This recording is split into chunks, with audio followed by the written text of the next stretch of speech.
আসসালামু আলাইকুম রহমতুল্লাহি ওবরকাতুহু। সম্মানিত দর্শক, নতুন সরকারের বয়স মাত্র ২ মাস ১০ দিন বা ১৫ দিন, সোয়া ২ মাস।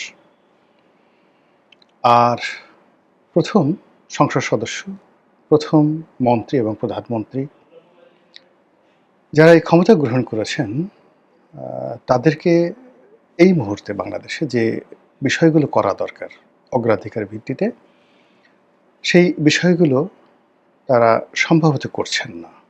সম্ভবত কি? আমার কাছে তাদের চিন্তা চেতনা রিড করার মতো কোনো অবস্থা দেখা যাচ্ছে না। বরং প্রতি মুহূর্তে যে কাজগুলো করছেন, যে কথাগুলো বলছেন, যা কিছু ঘটছে, এগুলো সরকারের যারা সমালোচক, তাদের কাছে একটা অস্ত্র চলে যাচ্ছে। মূল ব্যাপার হলো রাজনীতিতে সমালোচনা হবে। একটা প্রধানমন্ত্রীর যে পদ, ইটস এ পাবলিক পোস্ট। তাকে নিয়ে আমরা সবাই সমালোচনা করব। এমনকি সমালোচনা করতে, করতে গিয়ে অনেক সময় নির্মম এবং নিষ্ঠুর কথাবার্তা হবে। এটা কখনো প্রধানমন্ত্রীর শান শকতকে নষ্ট করে না। কিন্তু যখন প্রধানমন্ত্রী কোনো একটা বিষয় নিয়ে যখন ট্রল হয়, হাস্যরস হয়, ফান করা হয়, মজা করা হয়, কৌতুক তৈরি করা হয়, তখন এই পদটির যে গাম্ভীর্য এটা নষ্ট হয়ে যায়। এটিকে অনেকটা ডাল ভাতের মতো মনে হয়। আর যিনি এই পদে থাকেন তার মর্যাদাহানি হয়। তো এই যে বিষয়গুলো, সেই বিষয়গুলো সরকারে যারা কর্তা ব্যক্তি রয়েছেন, এমনকি সরকার প্রধান যিনি রয়েছেন প্রধানমন্ত্রী, তার কাছে এই বিষয়গুলো কতটা গ্রহণযোগ্য, বা তিনি এই যে তাকে নিয়ে যে ট্রল করা হচ্ছে, এই ট্রলের বিষয়টা তিনি লক্ষ্য করেছেন কিনা, এই কথাগুলো বলা দরকার। বলা দরকার এই কারণে যে তিনি তো আসলে আমাদের সবার মর্যাদার প্রতীক। যাই বলেন না কেন, তিনি যখন জাতির সঙ্গে ভাষণ দেবেন, আমরা তো দেখব প্রধানমন্ত্রী তারেক রহমান, তিনি যখন দেশের বাইরে যাবেন, তিনি যেভাবে ওই দেশে অ্যাকসেপ্টেড হবেন, রাষ্ট্রনায়কদের সঙ্গে তার কথাবার্তা হবেন, সেই জিনিসগুলোর যে শুরুটি, এটি আমাদের এই প্ল্যাটফর্ম থেকে তাকে শিখিয়ে দিতে হবে, তাকে প্র্যাকটিস করে দিতে হবে, তাকে অভ্যস্ত বানাতে হবে। আদারওয়াইজ বিশ্ব মানচিত্রে গিয়ে বা বড় বড় মানুষের সঙ্গে কথা বলতে গিয়ে, হ্যান্ডশেক করতে গিয়ে, তাদের সঙ্গে পারস্পরিক বৈঠক করতে গিয়ে জিনিসটা দৃষ্টিগত হবে। আজ আপনি দেখেন, বহু আগে, কত আগে, এখন তারেক রহমান সাহেবের বয়স ৬২ বছর। জিয়া রহমান সাহেবের বয়স কত ছিল? খুবই অল্প। কিন্তু সেই বয়সে তিনি যখন হোয়াইট হাউসে বক্তব্য দিচ্ছেন, তাকে কি আপনার প্রেসিডেন্টের মতো মনে হয়নি? বা তার মা যখন সেই জাতিসংঘে যেতেন, তার ডান পাশে কে বসতেন, বাম পাশে কে বসতেন, তাকে কেমন মনে হতো? তিনি যখন কোনো গ্লোবাল কনফারেন্সে সেই তার যে শাড়ি, সেই বিখ্যাত যে শাড়ির যে রং, সেই যে রং, শাড়ির রং এবং গোলাপি রঙের যে শাড়ি, তার হেয়ার স্টাইল, তার চশমা এবং তার গলার যে মুক্তোর মালা, তার সঙ্গে সঙ্গে তার কানের যে অলংকার, হাতের একটা ঘড়ি, কালো রঙের একটা ঘড়ি, ছোট্ট একটা ঘড়ি, এটাতে তার যে ব্যক্তিত্বময়তা ফুটে উঠত। কেউ কি জিজ্ঞাসা করতো তিনি অক্সফোর্ডে পড়েছেন না হার্ভার্ডে পড়েছেন?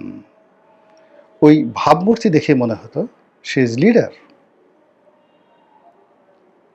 যেহেতু শেখ হাসিনা পতিত, তার কথা বললাম না, আমি তার বাবার কথা বলি, বঙ্গবন্ধুর কথা বলি, এরশাদের কথা বলি।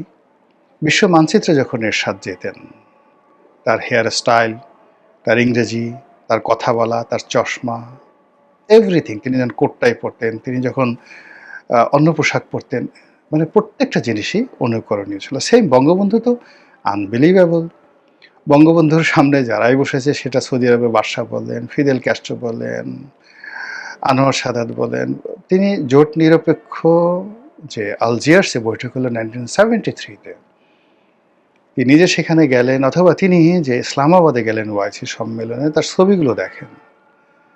বঙ্গবন্ধুর জামানাতে পৃথিবীতে এমন কেউ ছিল না যার পাশে দাঁড়ালে মানে মনে হতো বঙ্গবন্ধু তার চাইতে কম যোগ্যতা সম্পন্ন, অথবা বঙ্গবন্ধুর চাইতে ওই লোকটার বেশি যোগ্যতা সম্পন্ন। বাঙালির যে শুরুটা হয়েছিল, এই রাষ্ট্রের যে শুরুটা হয়েছিল বঙ্গবন্ধুকে দেখে, তিনি যেখানে যেতেন, মানে তিনি যেমন ইংল্যান্ডে গেলেন, তখন তো তিনি সরকার প্রধান না, তিনি পাকিস্তানের কারাগার থেকে বের হলেন। তিনি অলংকারিক রাষ্ট্রপ্রধান, মানে মুক্তিযুদ্ধের সময় তাকে রাষ্ট্রপ্রধান করা হয়েছিল, ও এতটুকু তার যোগ্যতা। কিন্তু ব্রিটিশ প্রধানমন্ত্রী দৌড়ে চলে এলেন এয়ারপোর্টে তাকে রিসিভ করার জন্য। আচ্ছা, এরপর তারপর তিনি সেই এডওয়ার্ড হিথ, যিনি ব্রিটিশ প্রধানমন্ত্রী ছিলেন, তিনি দরজা খুলে তাকে উঠালেন সেখানে। রয়্যাল, যাকে বলা হয় ব্রিটিশ রয়্যাল আর্মির মিলিটারির যে জেট, সেই জেট প্লেনে করে তিনি দিল্লিতে এলেন। ব্রিটিশ সরকার তাকে সেটা উপহার দিল। Can you imagine the respect and honour, Bangabandhu? আপনি কখনো শুনেছেন যে ব্রিটিশ জাতি তাদের রয়্যাল এয়ারফোর্স, সেই এয়ারফোর্সের কোনো প্লেন দিয়ে পৃথিবীর কোনো রাষ্ট্রপ্রধানকে, সরকার প্রধানকে প্রোটোকল দিয়ে তারা পাঠাইছে ২০০ বছরের ইতিহাসে? এমনকি কোনো আমেরিকান কোনো প্রেসিডেন্টকে? নেভার, কখনো হয়নি। বঙ্গবন্ধু একা পেয়েছেন। তো সেই পোর্টফোলিও, তিনি যখন সুইজারল্যান্ডে গেলেন, বঙ্গবন্ধুর একবার গল ব্লাডারে অপারেশন হলো, ইংল্যান্ডে তিনি গেলেন এবং সেখান থেকে শরীরটা তার ভালো লাগছিল। ডাক্তাররা পরামর্শ দিলেন যে তিনি সুইজারল্যান্ডে তার কয়েকদিন সময় কাটানো দরকার। তো তিনি সুইজারল্যান্ডে গেলেন। এই খবর সুইজারল্যান্ডে গেল। সুইজারল্যান্ড কোনো জাতিসংঘের সদস্য না। সুইজারল্যান্ডের পুরো ক্যাবিনেট চলে আসলো এবং তারা সুইজারল্যান্ডের সবচেয়ে সুন্দর জায়গাতে, সবচেয়ে সুন্দর যে হোটেলটি, সেই হোটেলে তারা বঙ্গবন্ধুকে রাখলেন উইথ অল গ্রুপ, এবং সমস্ত ব্যয়ভার সুইস গভর্নমেন্ট দিল। আচ্ছা দেখান তো, সুইজারল্যান্ডের মতো একটা নাকুচু জাতি, যারা জাতিসংঘের সদস্যপদ হয়নি দীর্ঘদিন, সেই সুইজারল্যান্ডের সরকার কারো কোনো রাষ্ট্রপ্রধান, সরকার প্রধানের যে ভার বহন করেছে, ব্যয়ভার বহন করেছে, নিজেকে সেলিব্রেট, মানে সেই দেশে তারা থাকতে গেছে এবং সুইজারল্যান্ড সরকার সেই বিল দিয়েছে পার্সোনাল ট্রিপের, তাদের ১০০ বছরের ইতিহাসে আপনি দেখাতে পারবেন না। Only one happened, that for Bangabandhu. তো সেই বঙ্গবন্ধুকে রিপ্রেজেন্ট করা সেই যে রাষ্ট্রপ্রধান এবং সরকার প্রধানের পোর্টফোলিও, যেটি জিয়াউর রহমানের লিগেসি দিয়ে শুরু হয়েছে, যেটি এরশাদ দিয়ে শুরু হয়েছে, যেটি বেগম জিয়া, শেখ হাসিনাকে দিয়ে শুরু হয়েছে, সেটা এখন তারেক রহমানের হাতে। কাজেই তার বক্তব্য, তার ইংরেজি উচ্চারণ, তার বাংলা উচ্চারণ, তার ব্যক্তিত্ব, তার পোশাক আশাক, সব কিছুর উপর আমাদের অধিকার আছে, তুচ্ছে। আর সেইভাবেই তাকে আমাদেরকে গড়ে তুলতে হবে, বলতে হবে। ফলে এখন তিনি কথায় কথায় বলছেন আই হ্যাভ এ প্ল্যান। তাকে এই কথাটা যে লিখে দিয়েছে, শিখিয়ে দিয়েছে, সে ভুল করেছে। আই হ্যাভ এ প্ল্যান, এটা নিয়ে এখন টিটকারি হচ্ছে, মস্কারা হচ্ছে। যেখানে সরকারের ন্যূনতম একটা জিনিস হচ্ছে, সেখানে বলছে আই হ্যাভ এ প্ল্যান। এগুলো আসলে মানে কোনো অবস্থাতেই, আপনি দেখেন বঙ্গবন্ধুর যে কথাগুলো, সব তার নিজের কথা, সব তার গোপালগঞ্জের কথা, তার ইংরেজি ভাঙা ভাঙা ইংরেজি, তার উর্দু আরো ভাঙা ভাঙা উর্দু, তার বাংলা গোপালগঞ্জের বাংলা, তার পোশাক আশাক তার একান্ত নিজের পোশাক। He has his own dress code. Ziaur Rahman own dress code, Begum Khaleda জিয়ার own dress code, Sheikh Hasina নিজের ওন ড্রেস কোড। তাকে শিখিয়ে দিতে হয় না কোনো কিছু। জিয়াউর রহমান মানে তারেক রহমানকে যদি কোনো কিছু বলতে, আবার এদের যে ভাষাগুলো, সবারই কিন্তু নিজেদের ভাষা আছে। They have their own language. আপনি সেটা ট্রল করেন আর যা কিছু করেন, খালেদা জিয়ার ভাষা ছিল, শেখ হাসিনার, সবারই তার নিজস্ব ভাষা, নিজস্ব স্টাইল। তারেক রহমানেরও নিজস্ব সক্রিয়তা একটা স্টাইল থাকা লাগবে। সেটা I have a plan, take back Bangladesh, সবার আগে বাংলাদেশ, নো দিল্লি, কি দিল্লিও না, পিন্ডিও না, ঢাকা ঢাকা, এগুলো তারেক রহমানের ভাষা নয়।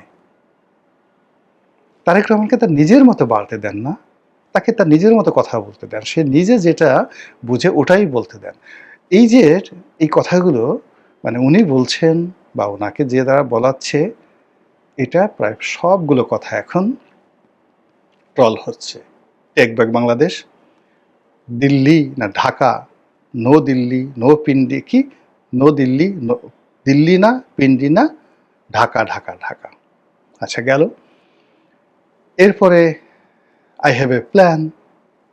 আর এখন তো কার্ড, এই যে কার্ড নিয়ে কি যে ট্রল হচ্ছে, কথাবার্তা হচ্ছে। ফলে এই জায়গা থেকে তার পিতার জায়গায় লিগেসিতে যাওয়া, তার মায়ের লিগেসিতে যাওয়া তার জন্য ভীষণ রকম, যাকে বলা হয়, এটা অসম্ভবের একটা ব্যবস্থা হয়ে গেছে। যার উদাহরণ দেই, ঢাকা বিশ্ববিদ্যালয়ে দুটো সেট তৈরি হয়েছে রাজনৈতিক ইতিহাসে। একটা সেটের অধিকর্তা ছিলেন বঙ্গবন্ধু শেখ মুজিবুর রহমান। বাংলাদেশে এরকম সেট আর তৈরি হয়নি, কখনো এরকম সেট তৈরি হয়নি।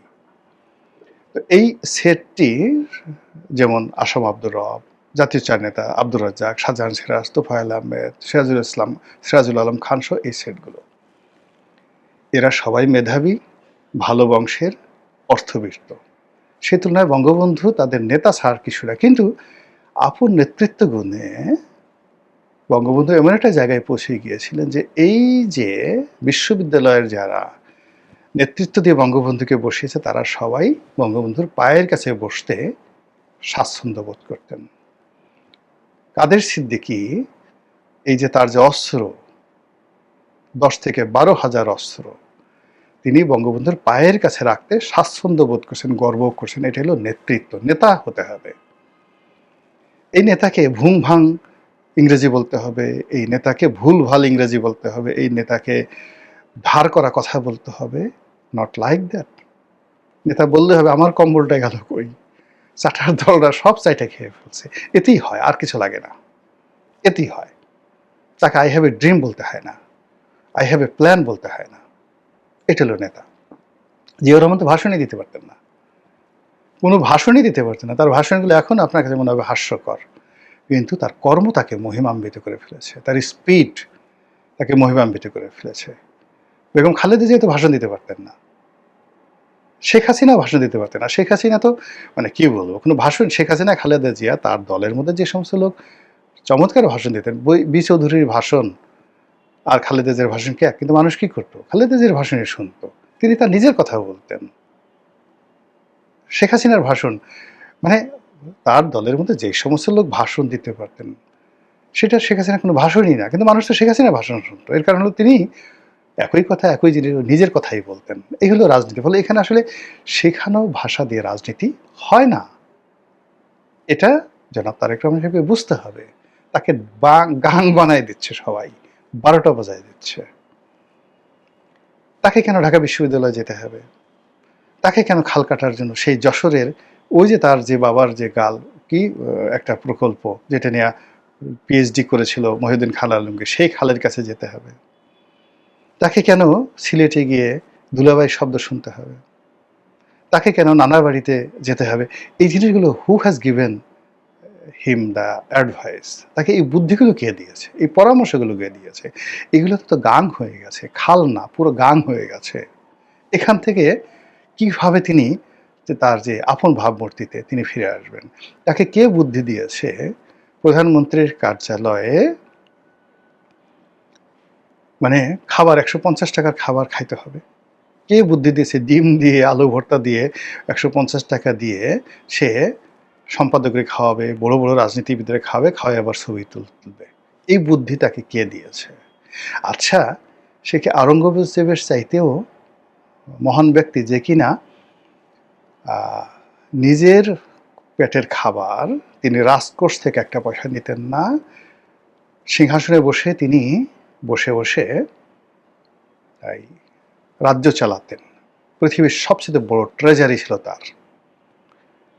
সারা পৃথিবীর 33% জিডিপি ছিল যে সিংহাসনের, সেই সিংহাসনের 53 বছরের সম্রাট আওরঙ্গজেব। আচ্ছা, এবং এই সিংহাসনের মানে 33% জিডিপির তার ট্রেজারি, পৃথিবীর সবচেয়ে বড় মিলিটারি, 15 লক্ষ ছিল তার সোলজার ওই আমলে। 15 লাখ, এখনো ভারতে 15 লক্ষ সোলজার নেই। তিনি যে সিংহাসনে বসতেন, ময়ূর সিংহাসন, মানব জাতির ইতিহাসে এত দামি সিংহাসন অতীতে তৈরি হয় নাই, ভবিষ্যতে তৈরি হয় নাই। তিনি যে প্রাসাদে বাস করতেন, the red fort of Delhi, এত বড় লাক্সারি প্রাসাদ পৃথিবীর আর কোথাও তৈরি হয়নি। তার ক্রমশের উচিত এইগুলো দেখে আসা। এখানে বসে তিনি যে ময়ূর সিংহাসনে বসতেন, সেখানে বসে বসে তিনি রাজকর্ম পরিচালনা করতেন, শুনতেন, এবং ঘন্টার পর ঘন্টা বসে বসে তিনি টুপি সেলাই করতেন। তার এক্সপার্টিস এমন হয়ে গেছিল যে তিনি ওই জাস্ট টুপি বনন করতে পারতেন, কোরআন শরীফ নকল করতেন, এবং এইগুলো নিলামে বিক্রি করতেন। রাজার জিনিসগুলো নিলামে বিক্রি করতেন এবং সেটা দিয়ে তিনি তার নিজের ঘর সংসার চালাতেন। আমি নিজে দেখে আসছি, সে যে রুমে থাকতো এবং সে যে মসজিদে পড়তো, ছোট্ট একটা মতি মসজিদ তার বাসার পাশে ছিল, অবসর সময় তিনি এই কাজগুলো করতেন। তার ঘরের কোনো প্রাইভেট চাকর বাকর ছিল না, নিজে রান্না করতেন, তার স্ত্রীকে সাহায্য করতেন এবং নিজের ঘর নিজে মুছতেন। তারেক রহমান সেই কাজ করেন। তো তিনি এই যে এত বড় ব্যক্তিগত জীবনে, এত পণ্ডিত ব্যক্তি, এত কিছু করার পরেও রাষ্ট্রের প্রয়োজনে তিনি সেই তার বাবার রাজমুকুট পরতেন, বাবার সিংহাসন, সেই ময়ূর সিংহাসনে তিনি বসতেন। এটাই রাজনীতি। তিনি যুদ্ধ করতেন, 15 লাখ সৈন্যকে দিয়ে তিনি তছনছ করে ছেড়ে দিতেন সমস্ত কিছু, 53 বছর। কিন্তু ব্যক্তিগত জীবন ওইটা। তো তার কাছে যখন আসতো, তিনি কি কোনো রাজকীয় মেহমানকে তার ঘরের মধ্যে নিয়ে আলু ভর্তা দিয়ে ভাত খাওয়াইছেন কখনো? তিনি রাজার মতোই আচরণ করতেন। ওই যে 33% জিডিপি, ওই অনুযায়ী যেভাবে হওয়া দরকার সেভাবেই করতেন। তো সেক্ষেত্রে এই ডাল আলু ভর্তার বুদ্ধিটাকে কে দিয়েছে? এই যে সে নিজে ফ্লাইং শার্ট পরে ইন্না করে ঘুরে বেড়ায়, এটা তো একান্ত ব্যক্তিগত বিষয়। কিন্তু তার মন্ত্রীরা যে সারাদিন গরমের মধ্যে, এই যে মে মাসে পুলিশের যে অনুষ্ঠান, সবাই সেখানে গেছে কোটটাই পরে, প্রধানমন্ত্রীর কাছে সেখানে, তাহলে এটা কন্ট্রাস্ট করলো না? হোয়াট ডাজ ইট মিন? প্রধানমন্ত্রী ক্যাবিনেটের লোকজন কেউ তাকে ফলো করছে না, দেশবাসী তাকে কেন ফলো করবে? প্রধানমন্ত্রীর লোকজন, তিনি তার রুমের মধ্যে, সে যেহেতু খালি গায়ে এসে বসছেন, তিনি সেখানে টেম্পারেচার কমায় দিলেন, কিন্তু তার পাশের মন্ত্রী, তার সচিব কোটটাই পরে বসে আছে। এটা দৃষ্টিকটু। এই জিনিসগুলো আসলে হয় না এই দেশে। অনেকগুলো জিনিস, এগুলো পপুলার, এই বুদ্ধি যারা দিয়েছে, মানে এই জিনিসগুলো বুদ্ধি দিয়েছে, ভালো বুদ্ধি দেয় না, আর যে বুদ্ধি অনুযায়ী কাজগুলো হচ্ছে, এগুলো ভালো কাজ হচ্ছে না। ইতিহাস এইভাবে হয় না কখনো। নতুন কিছু করতে হবে, নতুন কিছু আবিষ্কার করতে হবে, অথবা নতুন যদি কিছু আবিষ্কার করা না যায়, পুরনো যেভাবে যারা সফল হয়েছেন, এই বাংলাতে বহু মানুষ সফল হয়েছেন, তাদেরকে অনুসরণ করতে হবে। মহান আল্লাহ আমাদের সবাইকে হেদায়েত দান করুন এবং হেফাজত করুন। আসসালামু আলাইকুম ওয়া রাহমাতুল্লাহি ওয়া বারাকাতুহু।